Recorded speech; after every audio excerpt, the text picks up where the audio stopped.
The Arctic China Sea. Commentary. Melting ice in the Arctic and China's rapidly growing number of icebreakers are making the Arctic north of Alaska and a 3,400-mile northern sea route from Asia to Europe along Russia's northern coast increasingly accessible from Chinese ports. China's Navy has already operated near Alaska, and a U.S. Naval Institute piece warns that a Chinese submarine deployment to the Arctic is likely as soon as 2030. While China's strategic interests in maritime lanes through the Indian Ocean take priority over its Arctic aspirations, Beijing is still making significant headway in the waters of the far north. In August, China's Sea Legend became the first shipping company to establish regular container service through the NSR. The route bypasses two others, through the Red Sea, currently under attack by the Houthis, and by rail through Russia, which is at war. The NSR roughly halves the transit time between China and the United Kingdom and cuts a third off the time to Germany. The scheduled service is weekly from Ningbo and will dock in the United Kingdom, Germany, the Netherlands, and Poland. Beijing's goals in these countries are to export goods, exert political influence, and, arguably, fracture the NATO alliance. Due to higher risks such as ice and the lack of salvage and repair facilities near the NSR, China's Arctic shipping is arguably of greater geopolitical than commercial value. The Sea Legend route is another puzzle piece in place for Beijing's objective of expanding its Arctic and European presence. China began scientific exploration of the Arctic in the 1990s. Since 2013, when a ship owned by China's COSCO made the first successful NSR voyage from China to Europe and the Arctic Council admitted China as an observer nation, Beijing has increased its polar interests. In 2014, Beijing announced an objective to make China a polar great power by 2035, later revised to 2030. The regime issued an Arctic strategy paper in 2018 in which it calls itself a near-Arctic state despite being nowhere near the region.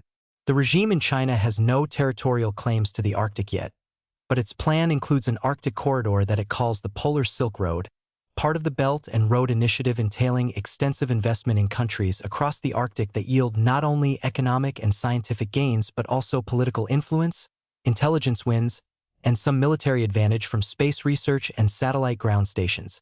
The Chinese Communist Party is aware of global concerns about its economic and military expansion and seeks to pursue it in the Arctic as subtly as possible.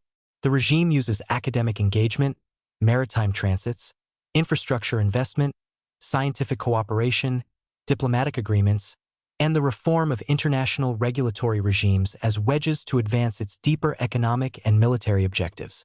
China engages in satellite launches into polar orbit, useful for surveillance and communications, natural gas investments, deep-sea Arctic diving, surveying for planned submarine transits, and subsea Arctic telecommunications cables.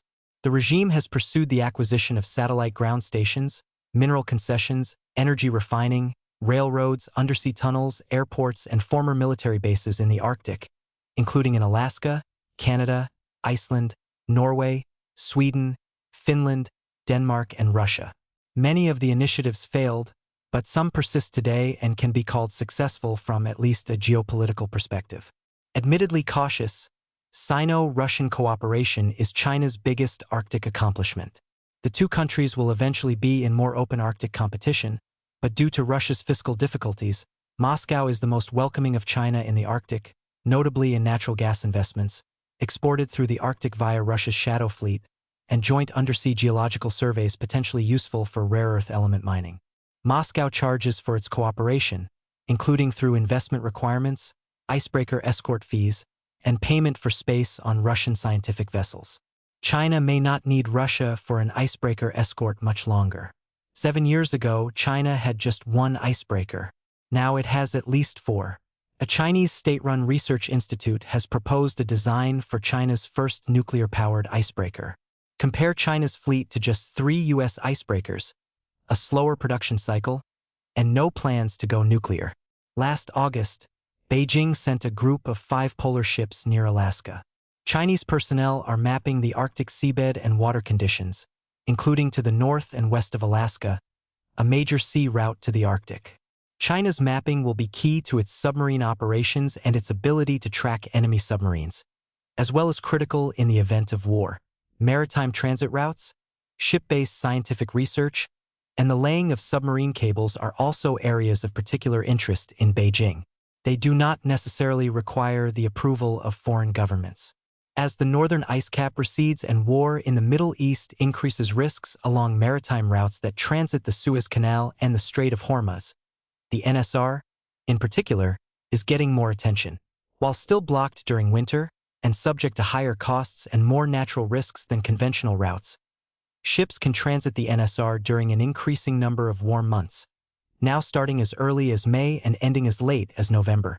In addition to transits on the NSR, China maintains Arctic research or satellite stations in Svalbard, Norway, Karholl, Iceland, and Kiruna, Sweden. They research the gamut of Arctic subjects, but Svalbard covers space physics, Karholl geophysics, and Kiruna satellite operations. All have dual civilian-military applications. Other Chinese initiatives in the Arctic were rejected or cancelled due to growing pushback from the West, led by U.S. diplomacy. In 2016, Beijing sought to acquire a former U.S. military base in Greenland and, in 2018, it wanted to expand a group of airports on the island. The Danish government rejected both proposals, potentially at the urging of the United States. In 2020, Sweden declined to renew a contract with China that had given the country access to Swedish satellite ground station services worldwide, including in the Arctic. Last year, Norway increased restrictions on China's participation at its university on Svalbard in the Arctic and insisted on the removal of 2 stone lions from the Chinese research station's entrance. The Svalbard Islands host the world's northernmost town occupied year-round, bustling international research stations, and 1 Russian coal mine. By the Svalbard Treaty of 1920, people from 49 signatory countries, including China and Russia, are allowed to live and work visa-free on the islands, but not to use them for warlike purposes. Yet China and Russia try to incrementally expand their rights to the islands. In 2004, a Chinese entity rented research facilities at New York Alesund and later erected nationalistic statues. In 2024, 183 Chinese tourists visited Svalbard. About 100 of them, many in matching red jackets, visited the facility and engaged in coordinated Chinese flag waving for a CCP-style banner. One of the tourists wore a People's Liberation Army uniform with a PLA ground force patch. These are exactly the types of gray zone activities that the PLA employs when it takes over neighboring territories, for example, in the Himalayas and the South China Sea.